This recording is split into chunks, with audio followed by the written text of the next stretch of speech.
Last point है हमारा ई। इस ई पॉइंट में मैं आपको 4 वर्ड सिखाने जा रहा हूँ, देन, व्हेन, दैट और बिगनिंग। तो देखिए बोर्ड पर मैंने इनकी हिंदी भी इनके साथ में लिखी हुई है सेंस लगाकर। देन का मतलब होता है तब, और तब के साथ क्या लाएंगे से, तो हो जाएगा वो सिंस देन, जिसका मतलब हो जाता है तब से। तो तब से वाक्य में अगर बोला जाता है तो उसके लिए भी हम जो है सिंस का प्रयोग करते हैं। जिसको वो बात हम कह रहे होते हैं तब से लगाकर, उसे वो बात पता होती है कि वो बात किससे कह रहा है और किस बारे में और कौन से वक्त के बारे में कह रहा है। जिससे कह रहा होता है उसके सामने वो घटना हो चुकी होती है, उसी के सामने वो बात रखी जाती है, तो हम कहते हैं तब से, तो इसलिए लगाते हैं सिंस देन। आपको लग रहा होगा सर इसमें टाइम नहीं है फिर भी सिंस देन क्यों लगा रहे हैं? तो एक्चुअल में जो है जिसके सामने वो घटना घटी, अगर उसी के सामने वो बात कुछ देर बाद अगर वो आके पूछे कि ये क्या हो रहा है, जैसे किसी का झगड़ा चल रहा है और वो 1 घंटे बाद आया, तो जो वहां पर दर्शक जो सुन रहा था वो ये कहेगा कि सर आप जब गए थे तब से तो वो झगड़ा कर रहा है, तो वही तब से वर्ड, तो यहाँ पर इसीलिए लगाया सिंस देन। इसके बाद अगला वर्ड है तब, सिंस व्हेन। अगला वर्ड है सिंस व्हेन, इसकी हिंदी हुई कब से।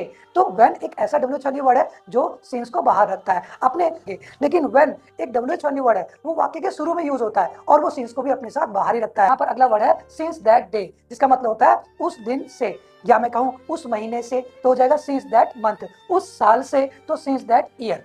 समझ आया आपको? तो जिसको भी हम ये बात कहते हैं उसको वो बात पता होती है, कौन से दिन से, कौन से महीने से या कौन से साल से वो पूछ रहा है। जब उसके इसके बारे में इस तरह से आंसर अगर देंगे तो उसे ये बात पता होती है। ओके, किसी का झगड़ा 2 साल से हो चुका है, वो बात नहीं कर रहे, तो बात नहीं कर रहे, और वो झगड़े के टाइम आप वहां पर सामने थे। अगर आप दोबारा जाएंगे वहां पर आपसे पूछेंगे यार ये उससे बात क्यों नहीं कर रहा, तो वो क्या कहेगा कि यार आप उस समय थे ना, तो उस साल से ये उससे बात नहीं कर रहा है, उस महीने से बात नहीं कर रहा है, उस दिन से बात नहीं कर रहा है, तो वो दिन तो निश्चित हो गया ना। तो इसीलिए यहाँ लिखा सिंस दैट डे, उस दिन से। इसकी जगह उस महीने से, उस साल से भी हम कह सकते हैं। इसके बाद है last word since beginning. Since beginning का मतलब होता है शुरू से, आरंभ से और प्रारंभ से इतने शुद्ध शब्द अब हमारी भाषा में नहीं रहे। तो सिंस बिगिनिंग क्या होता है? शुरू से, कोई काम शुरू से कर रहा होता है या कोई बच्चा शुरू से शरारती है तो उसके लिए हम सिंस बिगिनिंग वर्ड का यूज करेंगे। ये थी मेरी आज की वीडियो।